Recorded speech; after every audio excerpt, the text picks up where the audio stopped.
straight up lying about Trump's record with HBCUs. If you listen to them, I mean, they were the absolute savior, the Jesus Christ of blowing wind into the Lazarus, these dead HBCUs.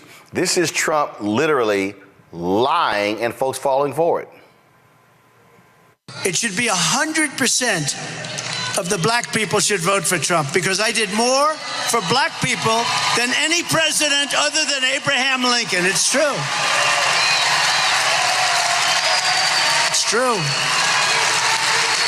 I did more than any president other than Abraham Lincoln. Think of it. Criminal justice reform. I took care of the black colleges and universities. They would come up to Washington. After 3 years, they said, "Why do you guys keep coming back?" One of them, I got friendly with some of them, really good people. They said, "Every year we come back looking for money." They do a great job. Black colleges and universities, they have very little money. And then you look at Harvard and these maniacs, and they have billions and billions of dollars. Very unfair. We're going to have to look into that whole situation. We're going to have to. And Elise did a very good job when she destroyed that person, the big plagiarizer from Harvard. I think did she plagiarize every document she ever wrote? I think so. The only thing she had going for her was nice glasses, if you like that look. No, Elise did a fantastic job. We all know that. She was amazing, and it really revealed what they were all about. But I took care of the black colleges, universities, opportunity zones. Okay, first of all, I'm going to go reverse order. Opportunity zones. Straight line.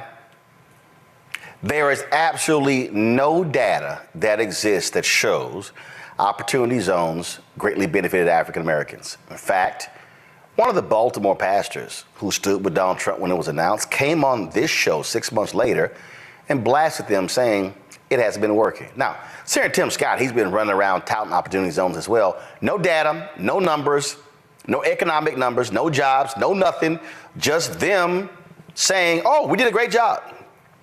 Then you hear him talk about criminal justice reform. Let me also remind y'all, that was led by Democrats in the House.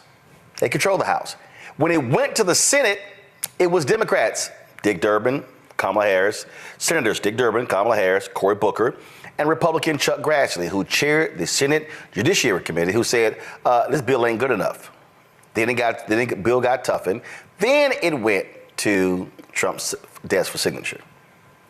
But he sits here and claims, oh, these presidents, they come here begging and they're going to keep begging. And I made HBCU funding permanent. That's what he says. The likes of Senator Tim Scott and others, they have repeated that lie. And for people who don't read, who are simply not engaged, they don't understand that information. Well, one of the folks who has been president of a couple of HBCUs actually was in D.C. and in an Oval Office. So, of all people, he would probably have a vested interest in whether or not what Trump said was true or false. Joining me right now is Dr. Walter Kimbrough. Of course, he was president at Dillard. He was also president in Arkansas there as well. Philander,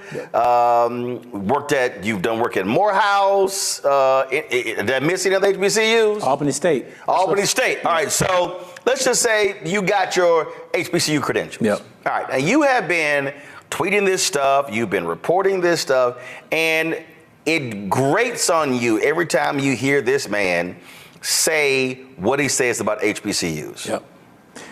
It just, I mean, being an educator, you really want to focus on the truth and people understanding. And because Trump, and I think Greg Carr talked about it last week, his superpower, we got to give him credit. He just lies and there's no retribution and he just says it over and over again. So people feel like that's the right thing. They have no idea. I don't even think he understands how the federal budget works because of the way he talks about how I did X, Y, and Z. And so it's really, you know, an opportunity for us to explain how federal funding for HBCUs works, and who has really done the work to provide funding for HBCU. So that's why I keep pushing back to say, no, this is an opportunity to tell what we need, and then to keep pushing for additional funding, because the power doesn't necessarily reside with the president. It's going to be through Congress, and that's where a lot of the movement has happened. So let's deal with this first.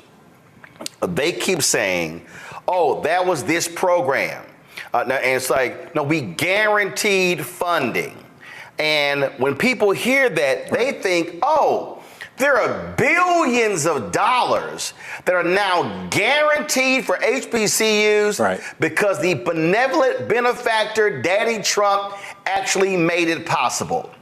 It's a program. Explain to people this program. So it's one program that was started by George W. Bush in the 2008 budget. It was supposed to be a 2-year program to add $85 million to HBCUs, about $250 million when you add Hispanic serving institutions and other minority serving institutions. $85 million for HBCUs, about $250 million for Hispanic serving institutions. Everybody together. That includes $85 million. Now, first of all, for people who don't know, how many HBCUs are there? So we're talking about 101, 102 HBCUs. Okay, so 85 million, 101. Now we talk about Hispanic serving institutions. Again, for all the silly Negroes out there who I got to deal with on this one, see, there they go, Hispanics get more than us. Explain what compromises an HSI, Hispanic Serving Institution. So the only thing you have to do to be a Hispanic Serving Institution is 25% of your student body is Hispanic. So there are institutions that wake up one morning and say, oh, wow, we're now an HSI. So now they're eligible for that money. So most of these institutions, you could go on the campus and not know it's an HSI because it's still predominantly white. So and there are over 500 institutions that categorize themselves now as HSIs. Right. So, for instance, my alma mater, Texas A&M, is an HSI. All right. Yep. So people, it just kills me when people go, see, Hispanics are getting more money than us. Not even know what the hell a HSI is. Right. Okay. So this program, so it was a 2-year program.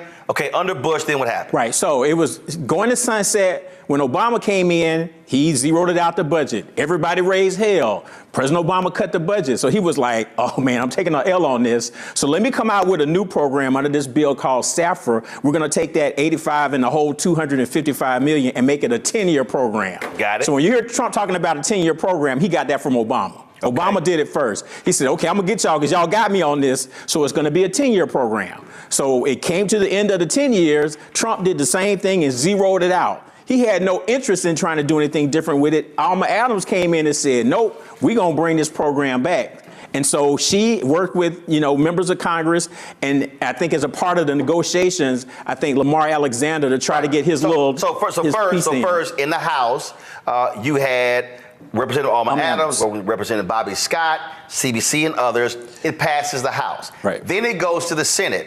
Then Senator Lamar Alexander of Tennessee, frankly, holds it up. Right.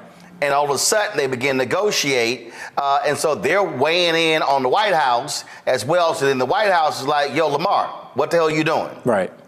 They negotiate that. It passes. It comes to his desk. So again, so he signs the overall bill, and so he then, as he markets, taking credit, saying, I guaranteed funding to HBCUs. They don't have to come back to Congress asking for any more money because I hooked them up. Right. And that's wrong because it's still the one program, $85 million. Within the total federal budget, HBCUs get about $1.5 billion. So this isn't the largest of the programs that's existed out there. So a lot of people say, well, they got money. And that's dangerous too, because people say, well, they don't need any more money because they've been funded permanently. And that's not the deal. It's just one. So it represents less than 7% of all federal HBCU money, because we get money from Department of Agriculture, from Department of Defense, Department of Interior, National Science Foundation. That's just part of it. Right.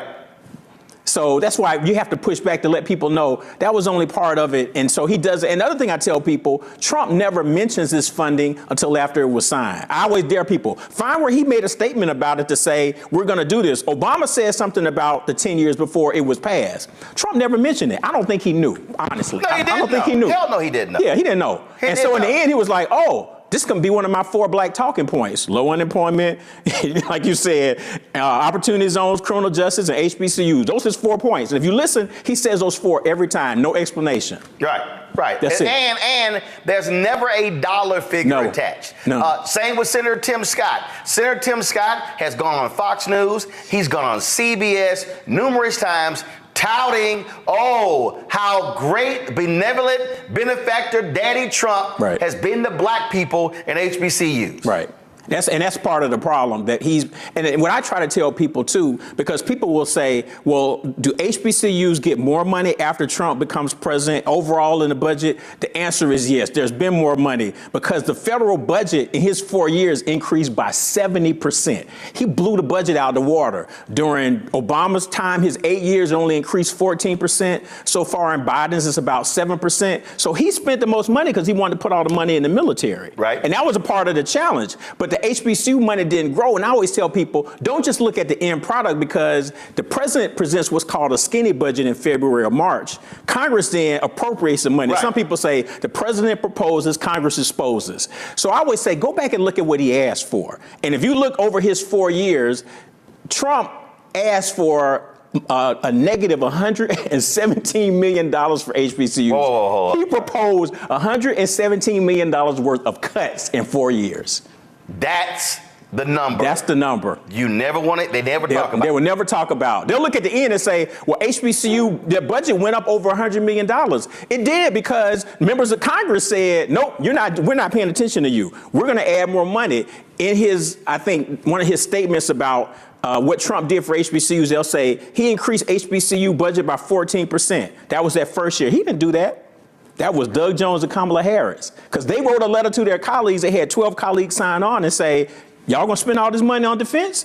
We gotta take care of HBCUs. Hold on. Let's not speed of it. So for all them people who say Senator Kamala Harris, she ain't did enough for black people. Kamala Harris and Doug Jones, that 14% that if you look on the list that they have from the Trump archives about what he did for HBCUs, and you'll see 14%, that 14% you can tie directly to Kamala Harris and Doug Jones. You can look at the letter. They advocated for that. So she was a big part of that money that HBCUs got, but then Trump took credit for it. His first year, he proposed a flat budget. He wasn't trying to give HBCUs any money. And overall, he tried to cut over $100 million. And I'm not even counting SCOG, work study. SCOG, what is that? That's a supplemented educational opportunity grant that a lot of black students use all over, not just HBCUs, but that's an important program. And of course, black students know about work study. He tried to just decimate those programs. And so when he presented particularly his FY20 budget, when he got rid of the $85 million, the Thurgood Marshall Fund wrote a letter saying, man, you're trying to cut everything. And that's people don't want to read that. So they just look at the end and say, oh, he did such a great job. I said, look at his budget, because your budget shows what your priorities are. Right. And his budget was always a cut for HBCUs. And the thing that also jumps out at me, again, as we're walking through this, first of all, let's be real clear. He only been to one HBCU campus. And he wasn't invited by that school. He wasn't invited by them. It was an outside group that rented some space. That was this third-party group, supposedly Republicans and Democrats. And what happened was the Republicans with that group really flipped that thing into a Trump victory lap and pissed off a bunch of the Democrats. And most of those people in leadership, they got booted out because of what they did. So he probably couldn't even name Benedict. Trump couldn't name 3 HBCUs if you told him 4. That's the way I look at it. He has no clue. The way we ended up in that Oval Office, that's Omarosa's fault, because she fed into his ego, just like, man, he's gonna because we weren't supposed to see him. It was the day before the State of the Union. He's supposed to be trying to get himself together. They use that, and so people see that image. I think you talked about this last week. They see the image of the president in the Oval Office. They're like, well, yeah, he must have done something. It was all stagecraft. And again, but people who don't understand, look, you got HBCU week. Presidents come here. Right. A lot of those meetings are in the old executive office building, and when Biden or Harris may go speak to them. Right. So what they did was they wanted the photo op. So they ushered all these presidents into the Oval Office. Kellyanne Conway with a few dollars in the couch. And so they take this photo, and you got all the president smiling, and everybody sitting there happy. And let's just be real clear: you had some happy Negroes in that room. Absolutely. You did. That's why I tell people, you look at those pictures, there's only like one or two that you can find that you can see me, because I was all the way in the back, and I used the common sense. If the camera can't see you, you can't see the camera, you good. Because I didn't want to, because when they announced we were going in there, I was like, this is bad. This is going to be bad for everybody. And we were walking out and people's phones blowing up, like their officers saying, yeah, people saw you. I said, yeah, I don't want. And the next morning I was on CNN just like, look, that's not why I came. And Omarosa was upset with me, but I was like, nope, I'm distancing myself, because I didn't come here. We came here to talk to DeVos because we know she don't know nothing about education or HBCUs. Betsy DeVos, who was Secretary of Education. Right. So we were supposed to spend so the time that could have been useful to try to get her on board, we wasted walking over there taking pictures with your boy and then going back. We just wasted the whole time. It was ridiculous. And what they then did was when people were speaking outside, I remember Johnny Taylor, Lindsey Baskerville, Michael Lomax, they tried to spin that as saying, oh, see, they were supportive of the president. First of all, they are over organizations that fight for the money. And they're also nonpartisan. Right. And so that's their responsibility. But look, president's fighting for the money as well. But you also got to understand when you're being used and when you're being played. Yeah. Yeah, and you can tell too. I mean, I always tell people the very next day he signed the executive order, and I think back then you did the show and we talked about it, and you talked to Omarosa about it, because they talked about how fast it was. And as I told y'all, I was like, it's almost word for word the same thing as Obama's. So it's like no thought was put into it. You just changed a couple of things. It's the same thing. But that's how they play the game. Trump and his people understand. Most people know nothing about HBCU, so I'm gonna tell them this is what I did, and his fans say, "Yep, that's what he did." That's why all those white people were clapping in that rally. Yeah, they're just clapping. So they like, that's great. But wonderful. But look what he did for the blacks. Right. But I asked him, it's like, you haven't heard not one HBCU president say any of the things that Trump is saying. Not one. The advocacy groups don't even say that. And there are, like I said, Thurgood Marshall criticized them, and UNCF has criticized them too, to say, you said you were going to do X, Y, and Z. All right, we want to see what you're going to do. And he didn't do anything. They were just like, so it was all just for show. But it's a part of his 4-point, this is what I do for black people. Yep. I told y'all, the lion of Trump, right here, is South Carolina Senator Tim Scott. You got South Carolina State and other HBCUs in that particular state. Here he is, straight-ass lion on Fox News. Listen. Who's the president who brought the most money in for historically black colleges and universities? Donald Trump. Who's the president? And what you have there is 9 seconds of him lying to a mostly white audience, and they like, oh boy, that's great. We feel great. That's a black face lying to them. We played you one clip earlier. Here's Donald Trump lying again when he spoke to Turning Point. I funded the colleges and black colleges and universities. Nobody else did that. Nobody else even thought of it. And what we're doing. All right. So now when that clip went out, Walter, you really got pissed off right there. I mean, you were really upset when you said that, as if he was the first person ever to fund HBCUs. That was just so crazy to me, because HBCUs have received federal funding since 1965. And then the other lie they tell on top. This was the graphic that you actually posted right here, y'all. And you said they've been getting money since 1966. So you got them getting that money. And then the other part of that lie is that, well, he's the first to have a White House initiative. No, Jimmy Carter did that. Jimmy Carter, I got to stand up for Georgia because I'm from Atlanta. Jimmy Carter did it. He had HBCU presidents all there. I think they were in the Rose Garden when he created the whole program. So, but they're clapping. People are just like, he said, I'm the first to ever think about funding these schools. I'm like, you got to be kidding me. And that's why people can't think. It's like, okay, so they had money. You say he restored the funding. So obviously somebody thought about funding him before he got there. He just, off the top of his head, just lying. I funded them. I'm the first to do it. Nobody thought about doing it but me. Well, they're just clapping. And again, what you have is, which really ticks me off, you have these TV anchors, even some of the black ones, right, who don't correct them, don't correct any on the record. They just take it as face value because they don't know what the hell is going on. You also posted this tweet right here. You said Trump zero out the $250 million for HBCUs in the fiscal year 20 budget. You lay it out right here. This the budget. Facts. That's all. I just tell people, look at the budget. You can look at the consolidated budget that shows you where he zeroed it out and where Congress came back and put the money back in. It's real easy. You see a lot of zeros by the Hispanic servant, by the Native American, all the people of color, all that got zeroed out. Yeah, go back. Come on, go to the iPad. You see it right there. It's zeros. 2020 president's budget. 0, 0, 0. That column right there, y'all. Right there. This see right here. 2020 president's budget. 0, 0, 0, 0, 0. That's right. 0. It's the And budget. Last 0. Strengthening predominantly black institutions. HEA 3A section 318. What do you see right there? A 0. It's the budget. It's there, and here's the deal. Again, you've been president of 2 institutions. If he did it, you would be saying, this is actually what happened. right, exactly. And that's what I tell people. When his team says his administration forgave the loans for Hurricane Katrina, I always say, absolutely. I met with DeVos twice. I was president of Dillard. We got our loan forgiven. Yes, he did that. So I'm always a straight shooter. They did that. I give them credit for that. So all this other stuff, though, was lying. I'm going to be a straight shooter about it. If he was doing all these great things, I would just tell the truth. But that was the only thing. And they don't ever mention that. I'm like, that's the thing that you actually did. And you don't even talk about it. They don't talk about it. I'm just like, you can say that. And then you shut somebody like me up, be like, yep, he did it. But they don't ever mention the Katrina loans. Never. And that's what he did. He gets credit for that. Wow. Let's go to our panel. Let me first start with, let's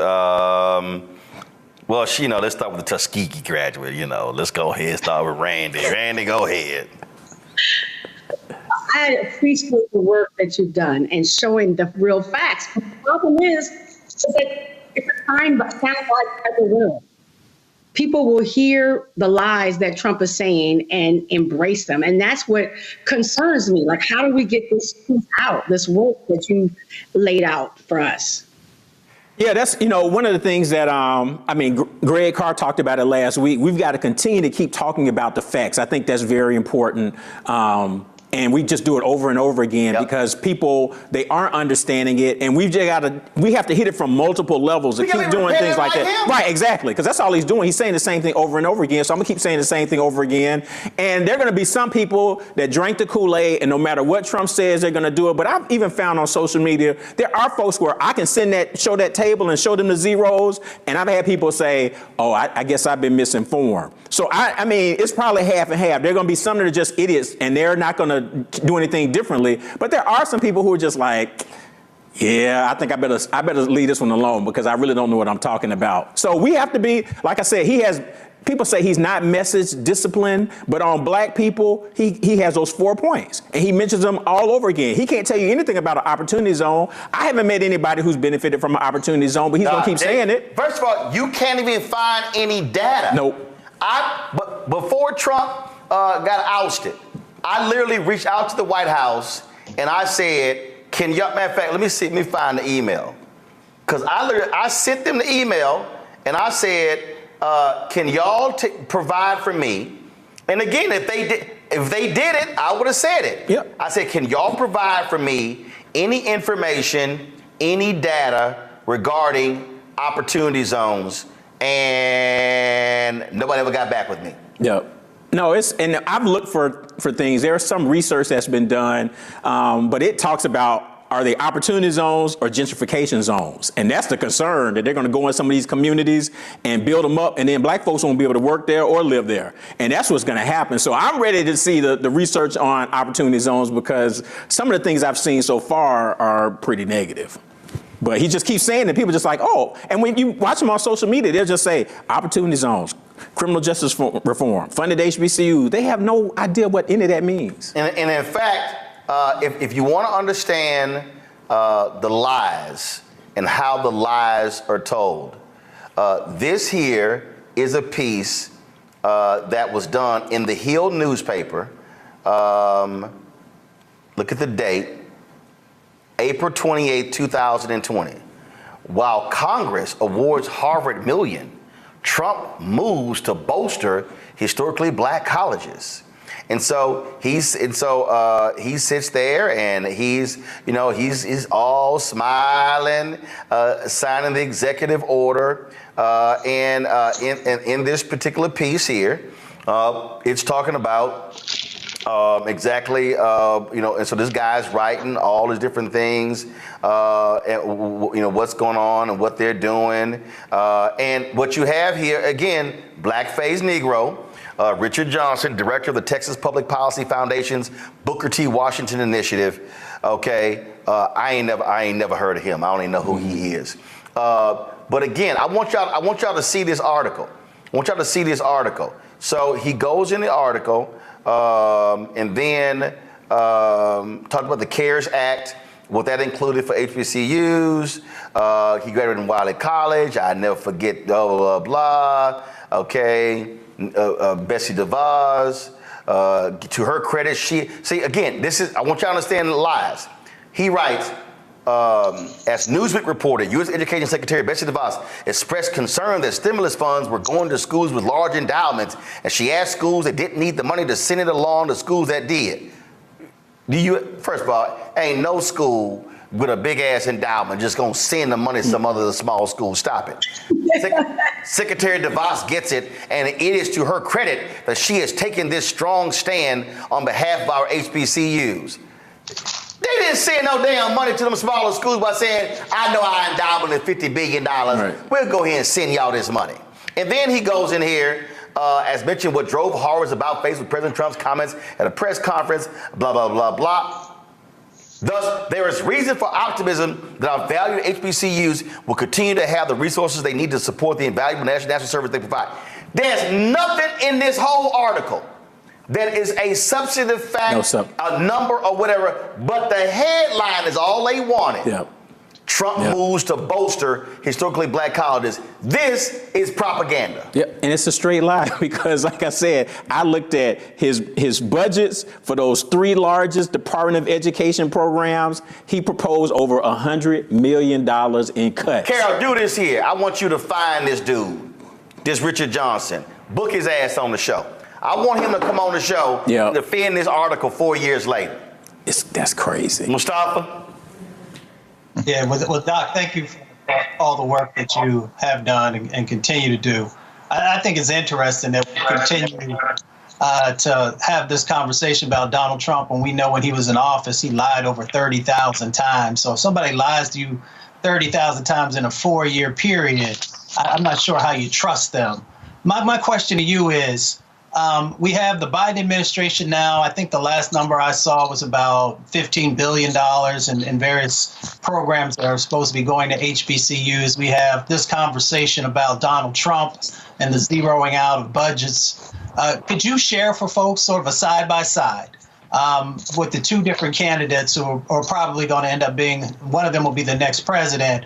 What does it look like for HBCUs if one gets in or the other? Right, that's a good question. So once again, I'll just look at their budgets. Each of them now would have proposed 4 budgets. They haven't gone through the full congressional process for Biden's FY25 budget. So if I look at those same 3 programs, Department of Education specifically for HBCUs, and I look at what each of them proposed in the budget, okay? So I indicated already, Trump proposed over $100 million in cuts for HBCUs for just those 3 programs. Biden in 4 years has proposed $352 million for HBCUs. We've seen nothing like, he's been coming hard saying, I'm really pushing the envelope, and even I think some of the House Democrats, because there's an article saying they cut HBCU funding, they $30 billion. Okay, I was like, no.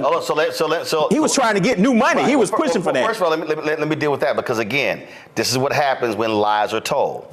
Well, that was a Newsweek article, and I was trying to find the cover, and what happened was, again, Negroes immediately believe in white media, sent that damn thing around. I saw folk posting it on their social media, and there were several, I'm talking about black activists, pastors, and others, and there were several people, I hit their ass, I said, take that shit down. Because what they did was they extrapolated when he was campaigning, Right. he announced what he wanted to do for HBCUs and Hispanic serving institutions. I went and found the actual document. Yeah. Then when he gets in, they forget that first massive bill was like a $10 trillion bill. Right. Okay. They were like, yeah, we ain't funding that. So it go from 10 to 5 to 2.5. That sucker just start going down. I mean, it was like 10. It was a huge number. Yeah. Okay. It started going down. So stuff get cut in the bill. All right. And so then you eventually get the bill. The bill never even got passed. Right. Then it got reworked as well. So they took that and said, oh, well, because here's what in the bill. Oh, he's cutting HBCU funding. No, that was a It was a promise during the campaign. It wasn't actually real money. It wasn't even in the budget. Right. That's what they did. Right. No, that's what they did. People didn't read that. They don't read any of the articles. They looked at the headline, and that was one of the ones I went and broke down. I was like, first of all, you got a girl who just out of college. She went to Maryland. She don't know nothing about black folks in HBCU. No. And she didn't interview no black people for the article. No. Then none. NBC News has some young Latina woman see that article, and I eviscerated her on the show and social media. She sees the article. She does a story. Then she interviews 3 HBCU students, some brother from Alabama, right. A&M, Alabama State. I remember that. And he's sitting here, we ain't got this, we ain't got that. And I'm like, fool, you can't even see how much money your school actually got in the damn budget, and you complain about that. It was all a farce. And then the root, again, this is what pisses me off about black targeted and even black owned media. When these simple Simons, what they do is rewrite the shit white folks write that was wrong and put a black byline on it, and they go, oh, see, I saw it in the root. I saw it. I'm like, no. I'm like, nobody thought to pick the phone up and call? No. Because they just rewrite the stuff and see the headline and just aggregate the news content, and the lie just keeps jumping. And it went from Newsweek to Associated Press to the root. That lie just kept jumping. Yeah. No, that's what happened. So, Brother Ali, that's the deal.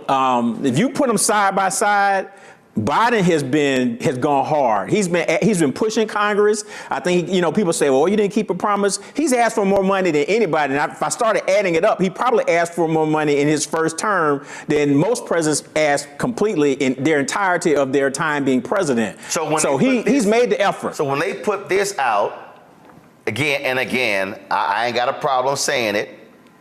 They were horrible at messaging this. Yes, absolutely. They dropped it on the Thursday. Then on Friday, the DOJ announced the schedule for marijuana. That were like 3 or 4 posts on the Biden Twitter feed and the Harris Twitter feed about marijuana, and only one on this. And we had a brother who used to work at the White House on talking about, well, I'm sure they got it to all the HBCU blogs. I was like, no, they didn't. And so this is the reality. Go back to it. $16 billion. Yep. And let me be clear. Donald Trump's people cannot show you a document like this that comes near that amount. So when they say he funded, when you have old mushmouth Tim Scott, he funded more than that, it's a straight ass lie. Yeah. No, it's not a comparison. Like his biggest numbers, Trump, would have been from CARES Act, because one of them was done during his term, but then 2 were done under Biden, and they were bigger.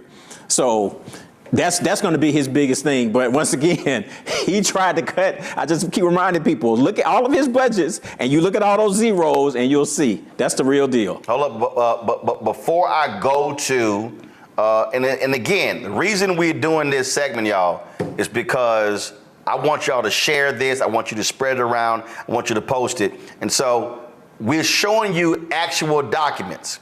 So you just heard Walter say the CARES Act won.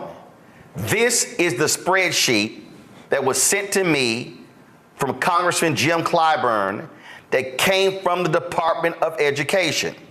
What y'all will see right here, you had forgiveness, CARES Act 1. Now, CARES Act 1 was under Trump, right? So y'all see right here, this column right here is CARES Act 1. Y'all see it. So we scroll on down, scroll on down, scroll on down. You see all the amounts, and then what you see is under CARES Act 1, when you get to the bottom, it was $352.7 million on the CARES Act 1. Now, if I slide over here, now I see CARES Act 2. Now I want y'all to see, now again, for everybody at home, y'all, this is the actual spreadsheet. In case y'all think I'm lying, here are the schools.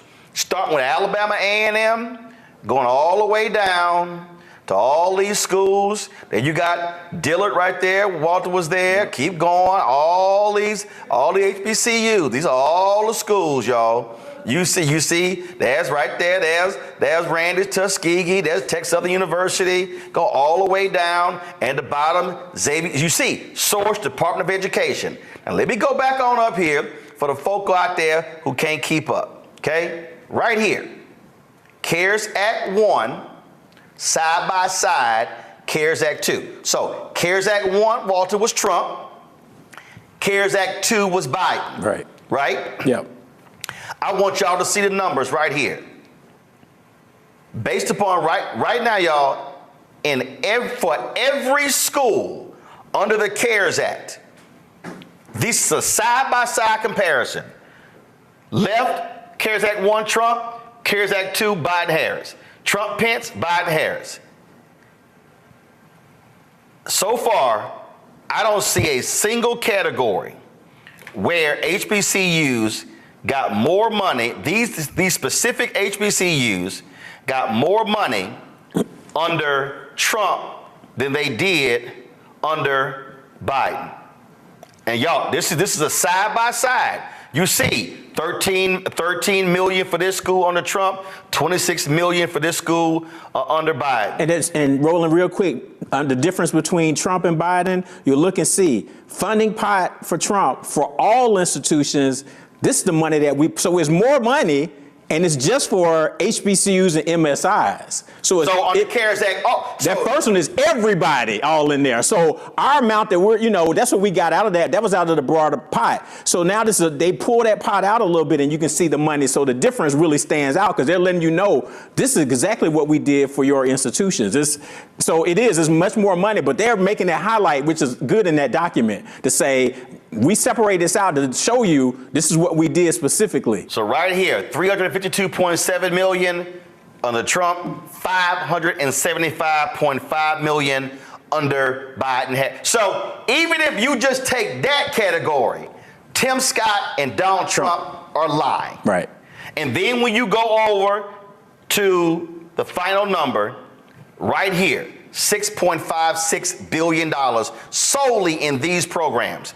And these programs here, and this is the stuff y'all Newsweek didn't bother to go get. You see CAP forgiveness, CARES Act 1, CARES Act 2, CRRSA Act 1, CRRSA Act 2, American Rescue Plan Act 1, American Rescue Plan Act 2, and then the totals. And just so y'all see, so that first, you see right over here, y'all, Alabama A&M, you see that number right there? They got $207 million. The next Alabama school, $232 million. You keep going down. You see how much the schools got. You see what they got. Who is that? Got 300 and Florida A&M. All y'all rattlers got $307.2 million. You keep going down, 184, 112. But here's also something before I go to Joe. I got to show y'all this here, because here's something else that I think is really important that jumps out that folk don't want to deal with. This right here, y'all.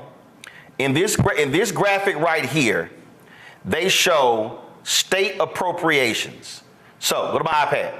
So you see right here, fiscal year 2020, Alabama A&M got $46.7 million from Alabama. Then you got Alabama State got $49 million. I'm just going to use those two, 46 and 49 million. Yet when you go over here and you realize, so total state funding in 2020, Alabama A&M and Alabama State got $47 and $54 million in federal COVID relief funding alone. The schools got $207 million and $232 million. That means in federal funding, federal COVID funding alone, those two Alabama colleges got 4 times as much money from the federal government than Alabama gave them in funding. 4 times as much money.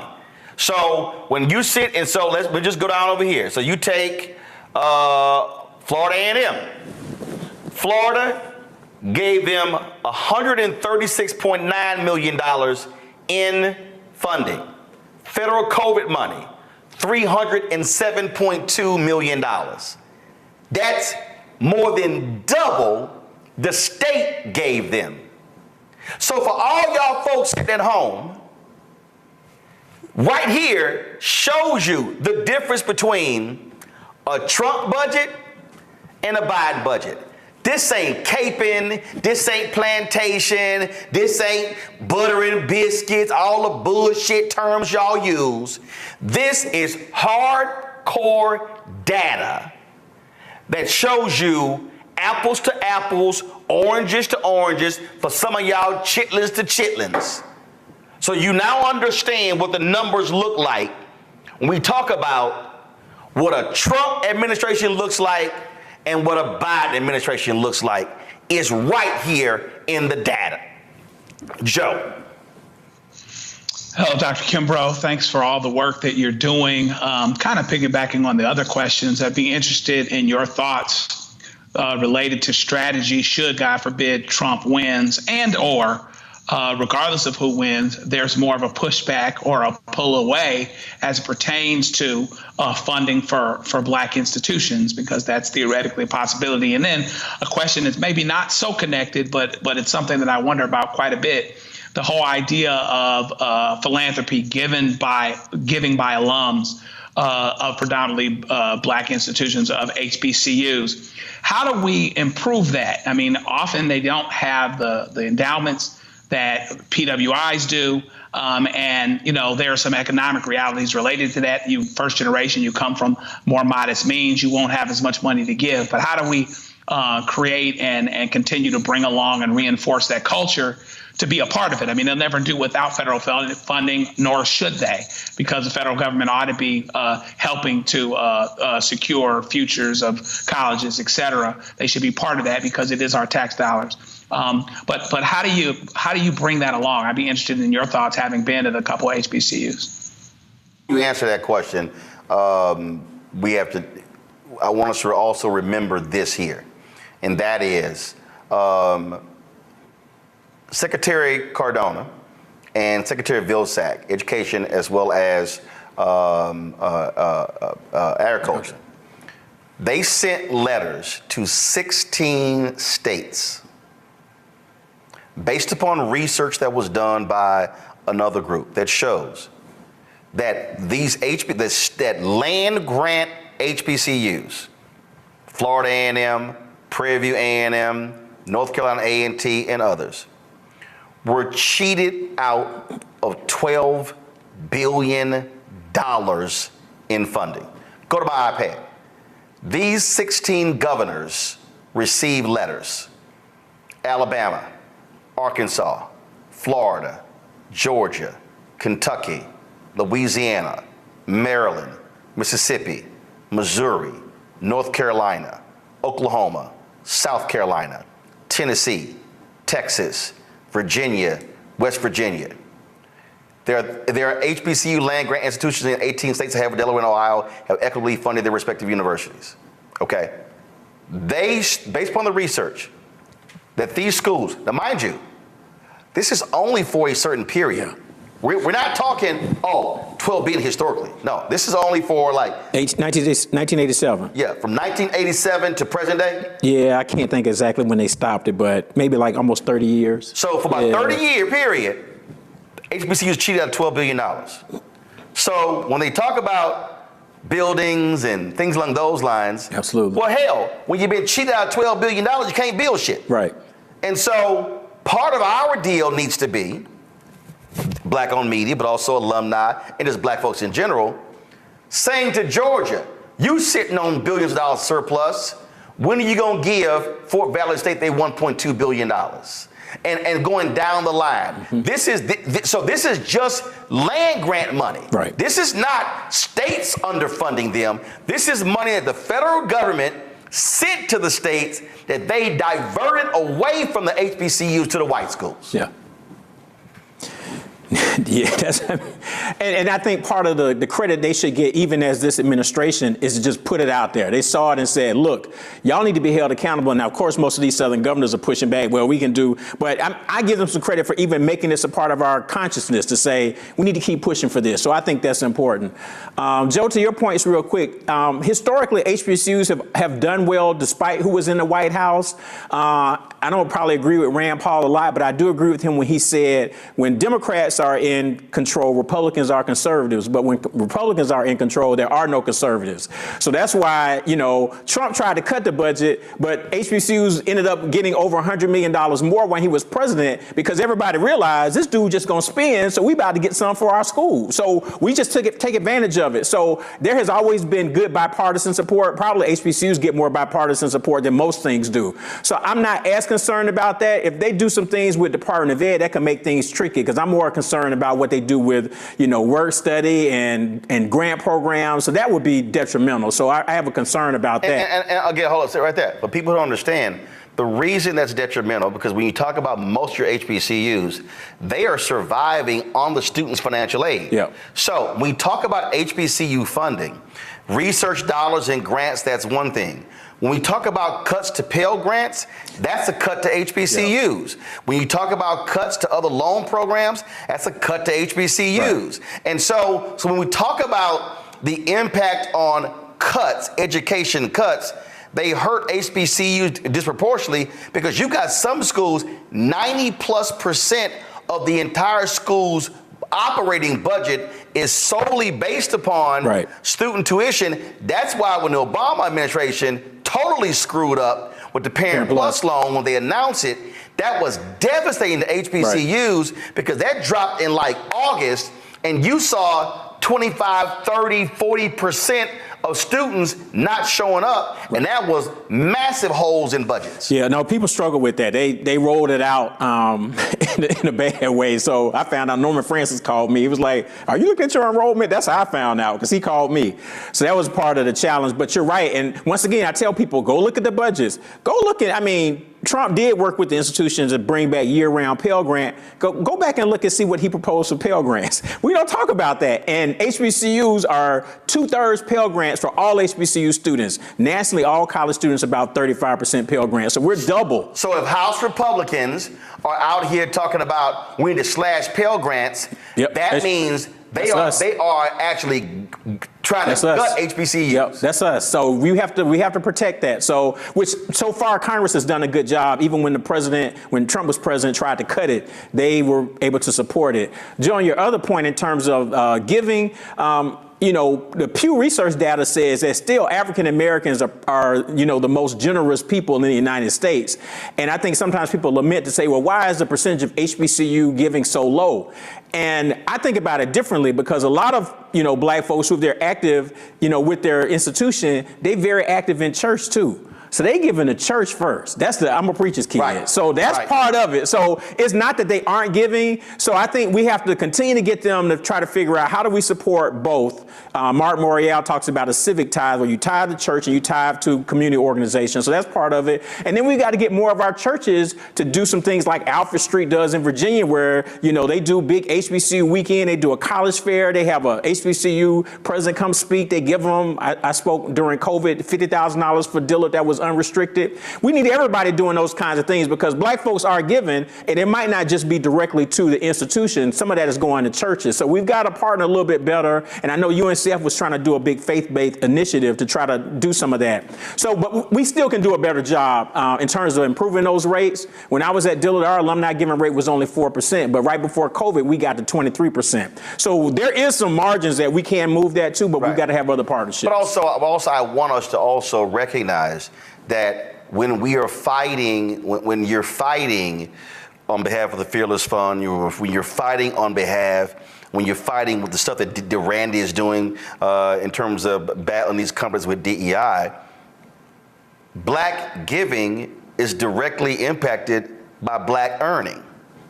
And when you have a black college graduate who's earning on average less than a white high school graduate, then black people having more student loan debt than anybody else, all of those things has an impact on black giving.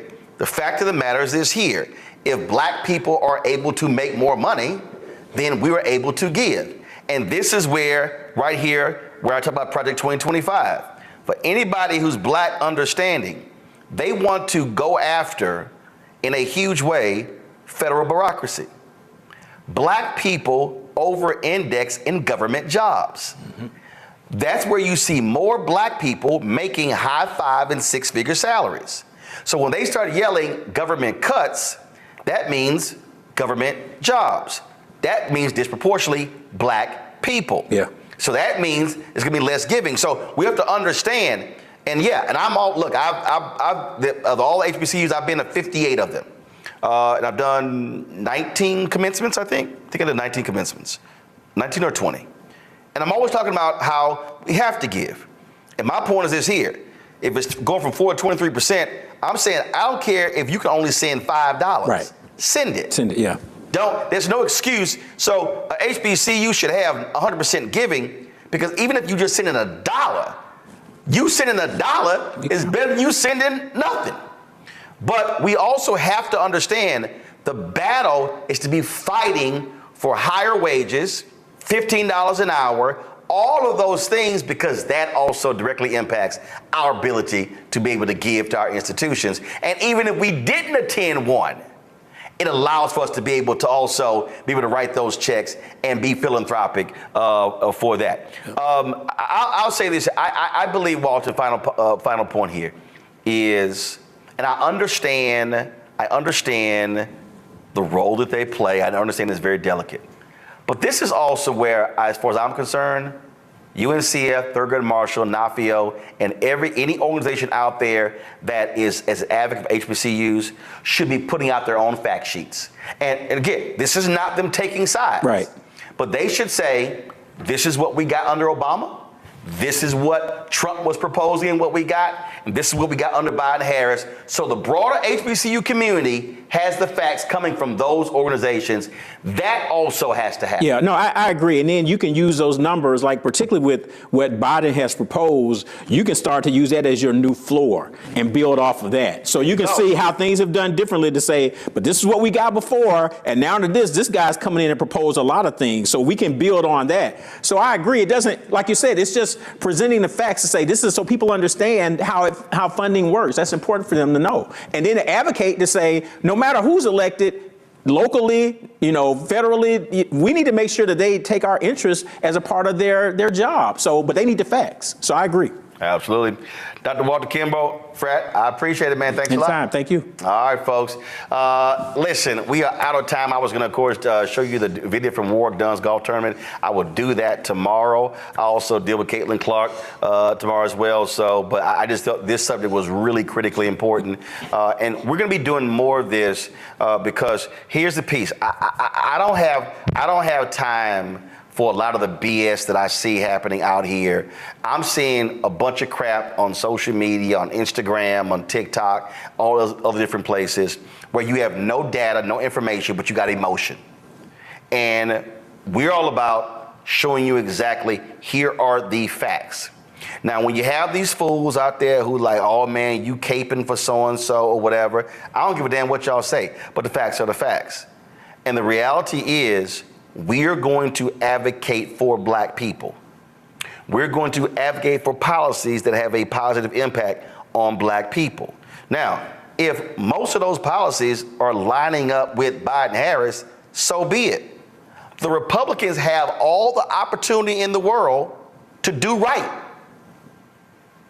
Trump, all his little chat, show me his HBCU proposal. Doesn't exist. Don't bring that little BS platinum plan he put out there, which was atrocious, like his damn tennis shoes. Okay? But we have got to be operating in facts, and we have got to be understanding who is doing what, because then you begin to vote accordingly. I don't agree with anybody on everything. I've been kicking Biden-Harris administration on several issues, but I will say this here, and I'll say the Republicans. If you are doing right, we gonna say it. But if you start lying about what you're doing, we gonna cut you as well. Just so you know how we roll. Somebody's killing poor people, and it's going on.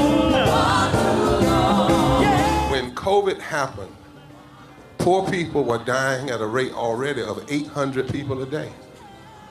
Before COVID, if you went to a funeral every single day, it would take you 600 years to attend all the funerals of the people who will die from the ravages of policy violence, poverty, and low wages in America in just 1 year. It would take you 2 years and 19 days to go to all of the funerals of the people that will die today, and oftentimes silence.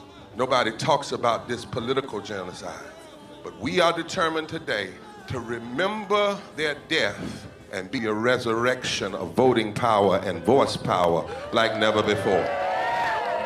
Economic justice and saving this democracy are deeply connected. We, as a nation, must listen to the demands of the poor, who are pushing and will continue to push political candidates and elected leaders to lift from the bottom so that everybody can rise. Take back the money, take back the money, take back the money, take back the money. We are the poor, the marginalized, and the underpaid. And we are taking one step forward to say that everybody has a right to live. Poverty is not the fault of those who are impoverished. It is caused by those who make the policy. There are over 135 million poor and low-wage, low-income people in this nation. The biggest block of potential voters by far is low-income, low-wage voters.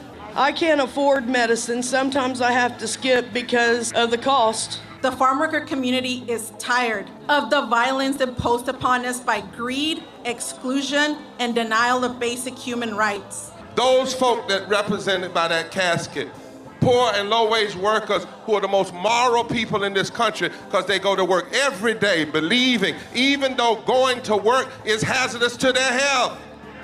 I'm tired of working 70 to 80 hours a week and still not have money for the necessity of bills. I'm tired of getting sick and not being able to go see the doctor. Having to make a choice to pay between rent or the light bill or food or clothes. You cannot claim to care about families and a culture of life and then do everything in your power to rob people of equal access to resources and to force them to live in poverty. Leadership of both parties had waged war on poor people and low-wage workers. And this government has treated people experiencing poverty, including their military families, with disdainful, deliberate, malicious neglect. So the truth is that my son died from poverty. We refuse to accept poverty as the fourth leading cause of death. The fourth leading cause of death in this, the richest country in the world. We march today for our children and the generations to come. And we need to do it with the loudest voices possible, the biggest actions possible. We will voice our demands and register our vote. When we stand up and when we stand together, things change. There is the electorate that is, and then there is the electorate that should be. 34 million eligible poor and low-income voters did not vote in 2016. If just 20% of those voters in swing states were mobilized around an agenda, they could change the political outcome of every election. So we're launching the most massive voter mobilization and turnout campaign in history of poor and low-wage voters, allies, and religious leaders. People are dying, but we know it doesn't have to be this way. And so we are calling on everyone to join us in this Poor People's Campaign, a national call for more revival. We are here, we will be seen, we will be heard, and our power will be felt. We don't need to be an insurrection. We are a resurrection that will be felt across this country. Are you ready? Ready? Ready? Ready? We are a resurrection, and we are ready.